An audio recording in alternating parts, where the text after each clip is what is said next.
É isso aí, minha gente, chegando aqui agora com você, o nosso podcast, o que a Bíblia diz. A Bíblia diz muita coisa, e quando fala muita coisa, parece um eufemismo da língua portuguesa, um exagero de linguagem, e fato, diz mesmo, sobre todos os temas da carreira humana.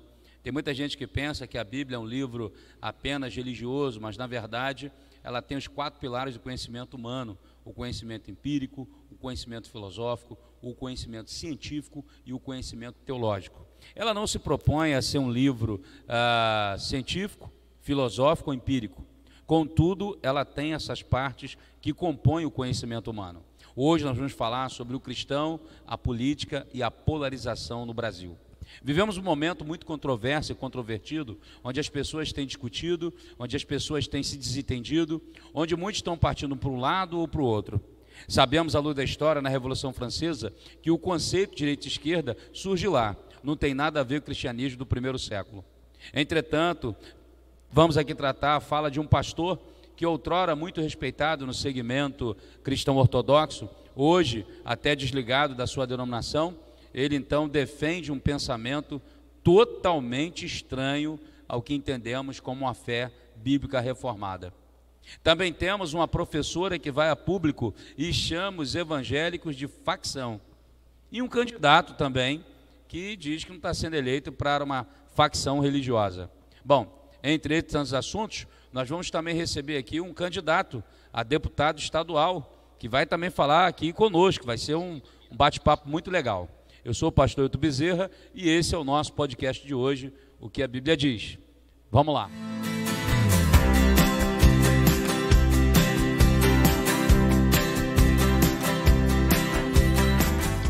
É isso aí, gente. Então, dando continuidade ao nosso programa, vamos ver aqui os nossos participantes, os cooperadores, o âncoras desse grande programa. Com o meu lado aqui, nosso amigo sempre elegante, com seu livro aqui, ó, com a foto na capa, nosso querido capelão Jorge Lacerda. Olá, meus amigos, meus irmãos, meus ouvintes e também quem está nos vendo. Verdade. É uma alegria estarmos aqui para colocarmos um tijolinho nesse debate e tenho certeza que vai abençoar muito a sua vida.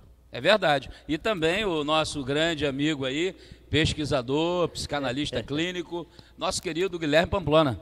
Bom, estarmos, como já falou nosso capelão Lacerda, não é? Tentar colocar um tijolinho aí já no calor desse debate. Estamos aí próximo de uma decisão muito importante para o Brasil, né? E vamos ver como é que está essa situação e o que nós podemos fazer para somar, né? Ou acrescentar uma gota, não é? De informação que seja útil para o povo que nos acompanha. É verdade. E antes mesmo de nós declinarmos aqui a fala, né, a frase emblemática desse pastor, nós vamos já dizer o nome porque é algo público e colocar a imagem dele e a própria matéria em si, eu quero compartilhar com você algo que é muito relevante e interessante. Primeiro digo o seguinte: o cristão, ele também pensa. O cristão não é um ser alienado. Eu posso começar então esse podcast com o seguinte pensamento: em quem votar? Diz John Stott, crer é também pensar. O Brasil caminha para a idiotização, começando pelas escolas, e a manipulação ideológica, ela é terrível. Vamos um pouco de história. Vladimir Lenin criou o termo o idiota útil. Ele foi um dos líderes da Revolução Comunista Russa. Sua estratégia: usaremos o idiota útil na linha de frente, incitaremos o ódio de classes, destruiremos sua base moral, a família e a espiritualidade.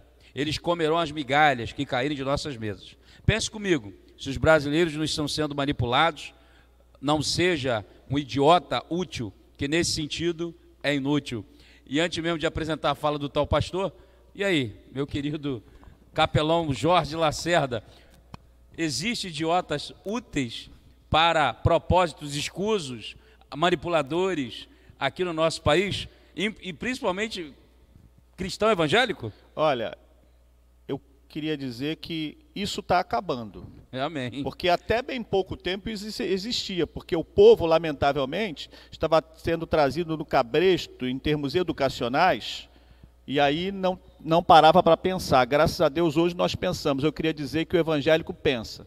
Ele ora, ele pensa, ele segue a vontade de Deus e pode eleger o presidente em primeiro turno. Amém. Não é idiota.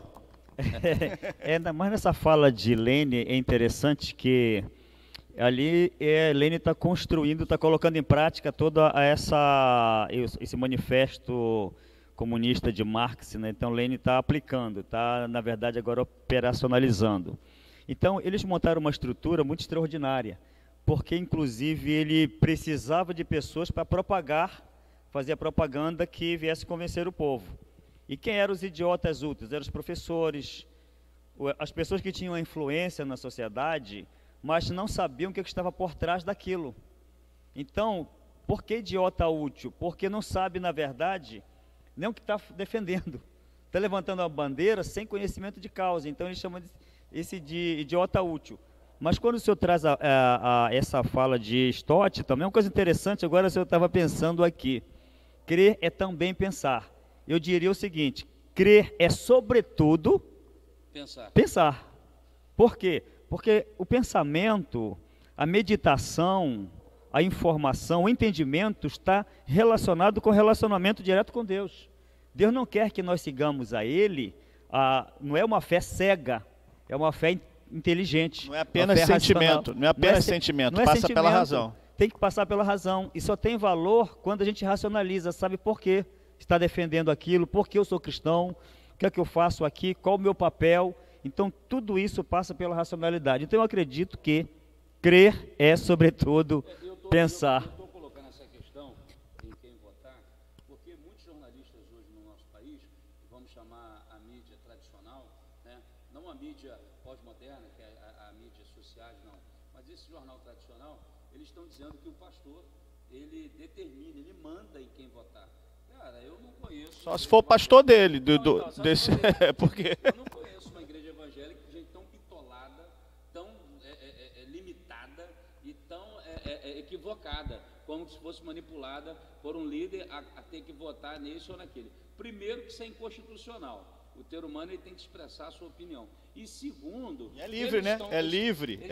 Então, eles estão tentando dizer, Lacerda, que a igreja é formada por idiotas úteis.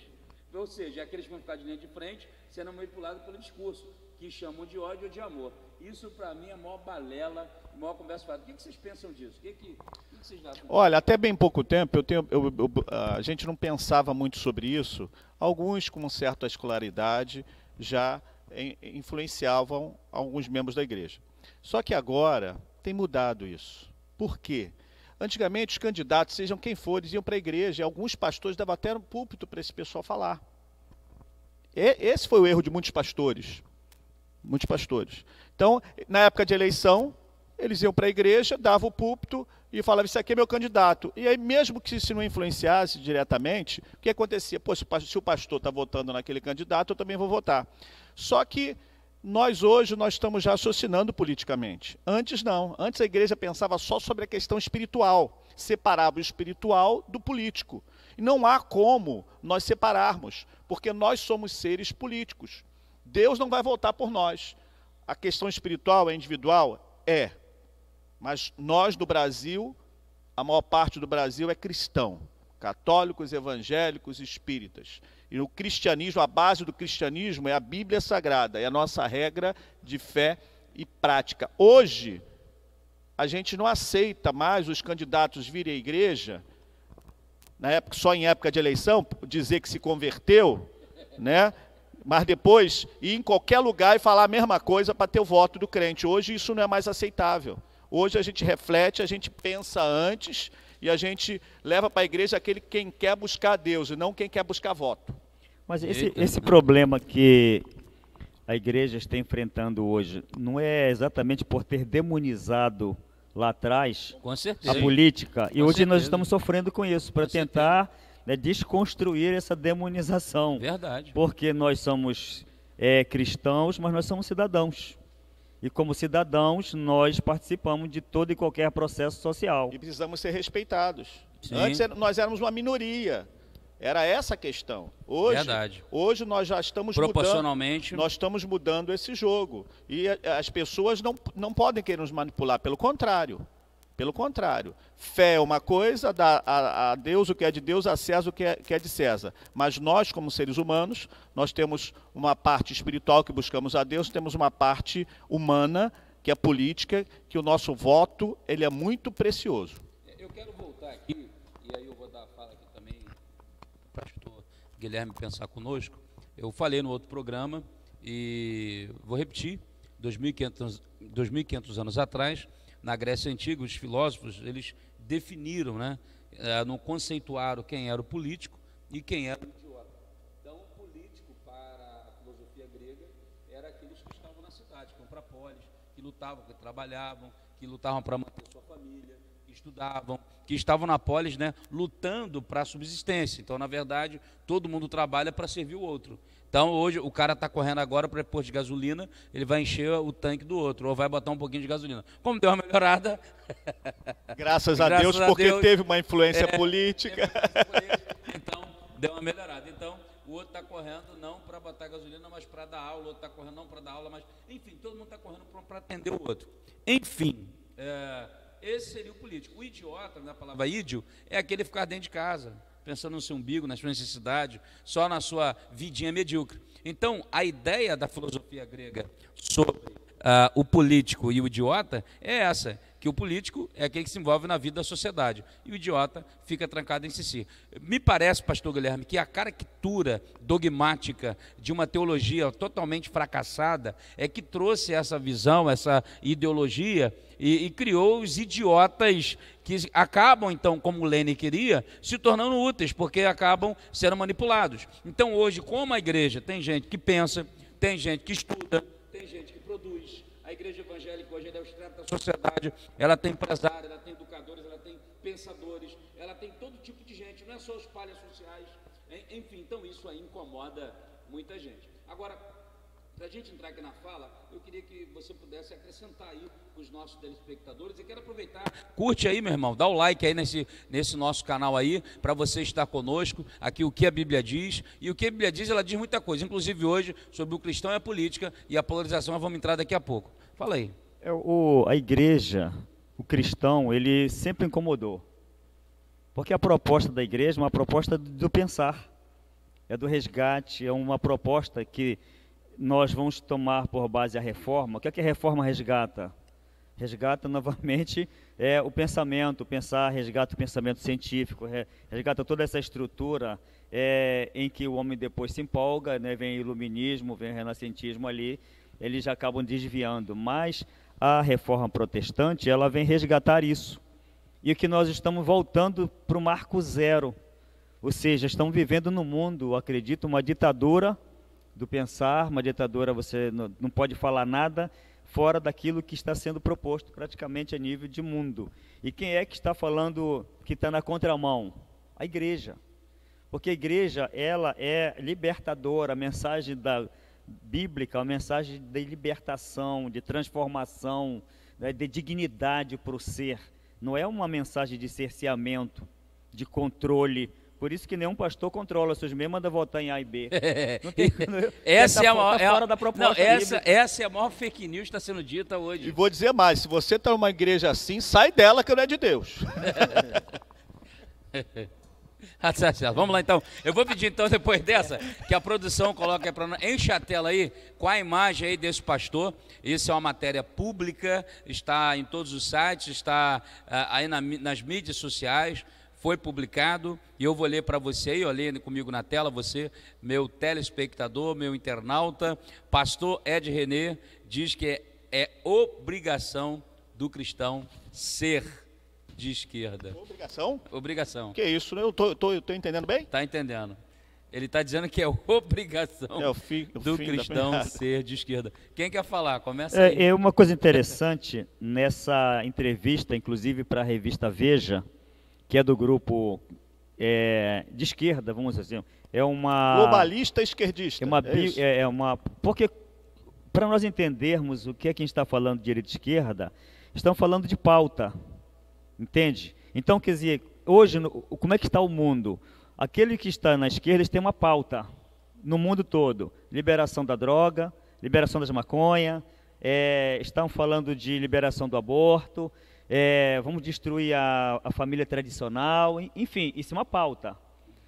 E do outro lado, nós temos é um grupo que está tentando preservar, Conservador, mais que é conservador. chamado de o grupo conservador de direita, o que está defendendo a família, a propriedade privada, esse grupo de direita está alinhado com o evangelho.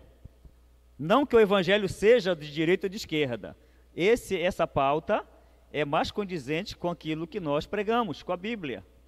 Então, e quando vem essa fala desse pastor ele deu para essa entrevista interessante, em que ele vai dizer o seguinte, eu li toda a entrevista dele, ele vai dizer que ele é de esquerda, só não concorda com 2 itens da pauta. Tá entendendo? Isso Ele que não é ou não é, afinal de contas? É isso que não dá para eu entender. Eu não sei se eu vou conseguir entender isso, mas eu não entendo. Você dizer, não, o Satanás é bom, eu só não concordo com 2 pontos lá na... O Satanás é bom, não é. Então ele diz que ele é de esquerda, Para mim parece que tem outros interesses aí por trás, né? Porque senão essa fala seria inócua. Quem crê no Senhor Jesus Cristo, tem a Bíblia como regra de fé e prática, ele vai ser guiado pelos princípios bíblicos. E aí não estou falando direita, esquerda, nem partido A, partido B. Não, os princípios bíblicos é que regem aquele que crê em Deus. A Bíblia Sagrada vai mostrar ali a família importante, a tradicional, pai, mãe, filhos, menino e menina, né? Vamos ser honestos, Para mim, o Ed René, nesse sentido, está praticando desonestidade intelectual. Porque ele sabe muito bem que é de 1789, que é então tirado, é oriundo os nomes direita e esquerda a partir daí. Quando tu vai para a visão neotestamentária, e ele conhece muito bem no Novo Testamento, Jesus ele não defendeu nenhum tipo de pensamento político. Pelo contrário, ele falou, meu reino não é daqui. Se o meu reino fosse daqui, eu me empenharia agora, chamaria aí uma legião de anjos, né? 12 legiões de anjos, e for fazer uma continha matemática aí, legião era o termo ligado aos soldados romanos, de 3.000 a 6.000 soldados. Então, se você calcular por 3, 12.000, quer dizer, 12 dá quanto? 12 vezes 3, quantos anjos? 36.000 anjos. Então, quer dizer, olha aí, ó, e na verdade ele não precisa, com um anjo só ele prendeu o diabo. Está lá em Apocalipse, para quem não conhece Bíblia, e acha que Deus está sendo uma rivalidade com o diabo assim, ó, Deus vai perdendo, agora está nos 45 segundos do tempo, agora Deus vai ganhar. Tem muito cristão equivocado. Deus está no controle, inclusive, do nosso país e da sua vida. Então as pessoas têm que entender isso, né? Deus não está envolvido com essa guerra, com essa batalha. E a bem da verdade, Jesus não é direita nem esquerda. Jesus, ele trouxe o evangelho. Agora, princípios que estão dentro da proposta ideológica da direita é que são do evangelho, é diferente. É que são do evangelho. Nenhuma ideologia política, ela domina o discurso. Quem domina o discurso da nossa fé, da nossa crença, é o Senhor Jesus. Vocês concordam? Sim, mas lembrando também que naquela época do 1º século, havia democracia? Não. Não havia democracia. Na verdade, Roma imperava, né? Roma imperava. Então, o cidadão votava? Não, ali era um governo monocrático. Exatamente, mas é isso que alguns querem. Os chamados globalistas aí querem o quê? Manipular a população e fazer, eu quero que você faça isso. Esse é um poder humano que quer sobrepor o outro, não quer libertar o outro. E o evangelho liberta. Há uma contradição ali. O que as pessoas não entendem, que não seguem a Cristo como Salvador.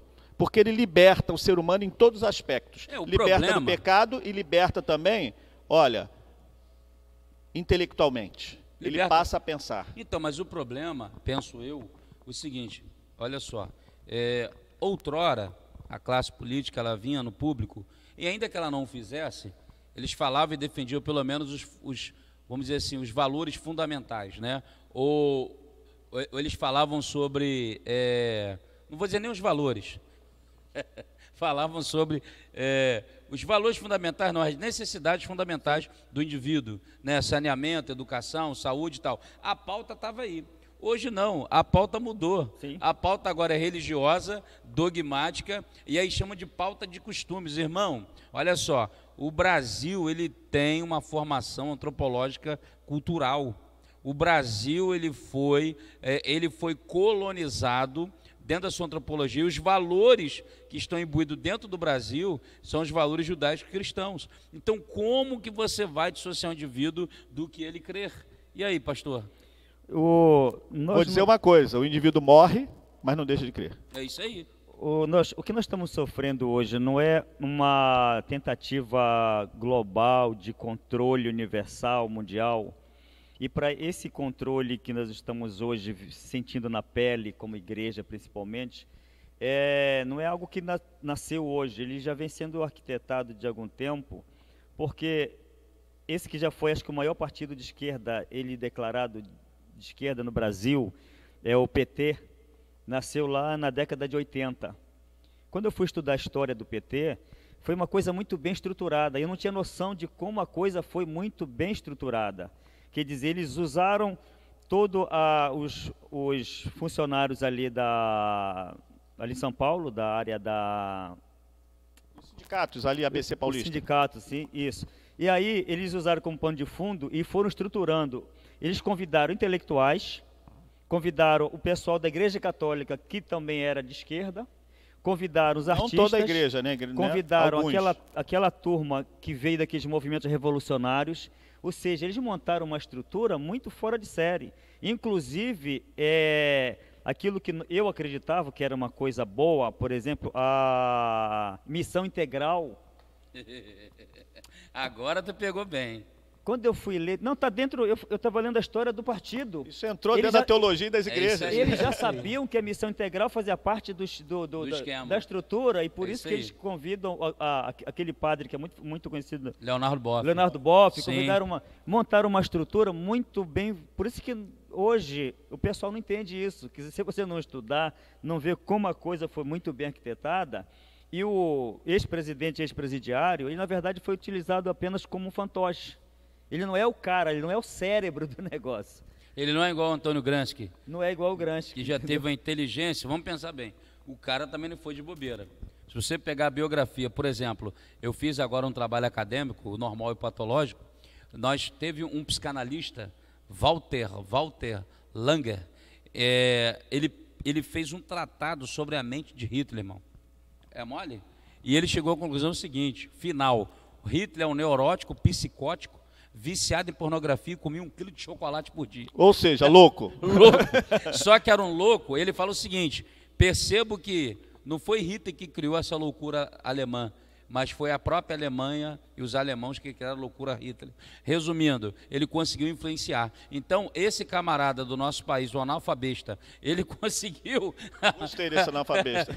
Ele conseguiu ludibriar todo mundo, meu irmão. Ludibriar todo mundo. Agora... venhamos e convenhamos, né? Porque a gente vai ter daqui a pouco um intervalo, não sei se vocês concordam comigo aqui, mas assim, parece-me também que muita gente da ala cristã evangélica no país se aparelhou por interesse, né? Posição, dinheiro, alguma coisa teve, irmão. Ninguém vai ficar brigando assim por nada, não. Hoje até parece que tem um fundamento. O que vocês pensam disso? Lamentavelmente, tem muitos que se dizem religiosos e líderes que vivem uma vida dúbia, né? Na realidade, a Bíblia fala que nós devemos buscar primeiro o reino de Deus. Eu não tenho buscado primeiro o reino de Deus, eu tenho buscado o seu reino.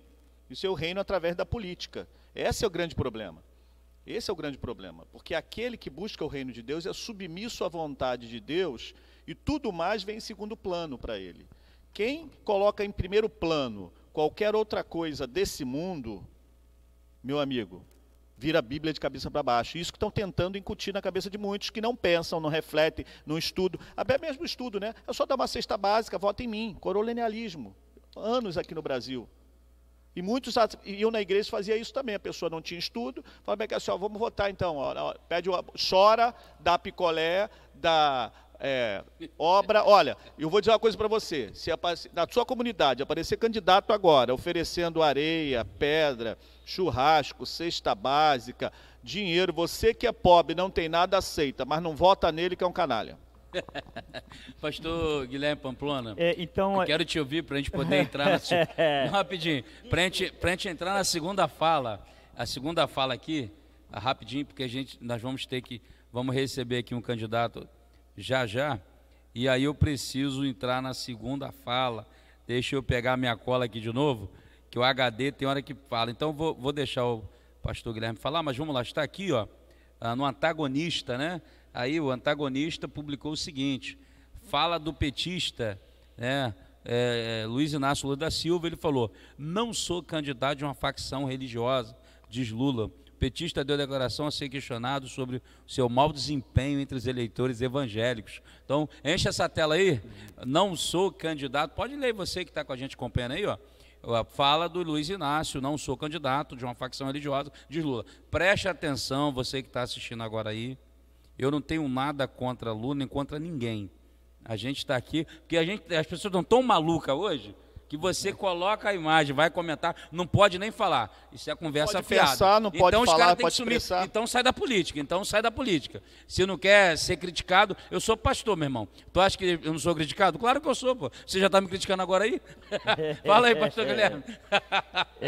A gente percebe que estamos aí próximo chegando das eleições, e a coisa vai ficar mais preto ainda, vai ficar mais essa briga. Cuidado que não pode falar preto não, senão é discriminação, rapaz. Não pode falar branco, não pode falar preto, não pode falar cor nenhuma. Não pode falar porque tudo Não querem que a gente fale.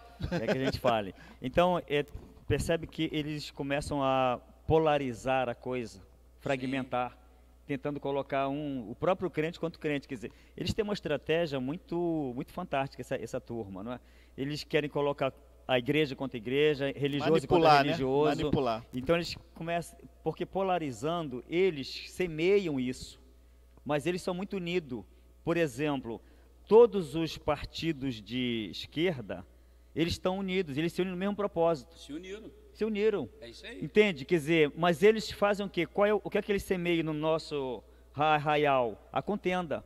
Para ficar um pastor contra o outro, para ficar e fica semeando essa. A Bíblia fala sobre isso. O que é que semeia contenda no meio dos irmãos? Então, e quando ele fala isso, né? Quando ele fala de facção, é para poder já causar essa polarização maior ainda. Quer dizer, uma tentativa maligna, porque quando fala de facção, pelo menos na nossa cultura, é um termo pejorativo. Pejorativo para bandido. Isso. Vagabundo. Quem é ligado ao que? O PCC, o Comando Vermelho, não é isso? Mas calma aí, Quem foi criado no mesmo âmbito, na mesma época, quando estavam presos politicamente, não foram criados tudo na mesma época ali, tudo fazem. Isso que é facção. Facção. Mas olha só, já volta aí com o nosso programa, ainda com esse assunto, tá? E logo após nós temos uma entrevista aí, um bate-papo, 3 aqui, vamos falar aí com o nosso candidato que está presente aqui hoje, tá bom? Eu já volto, não sai daí.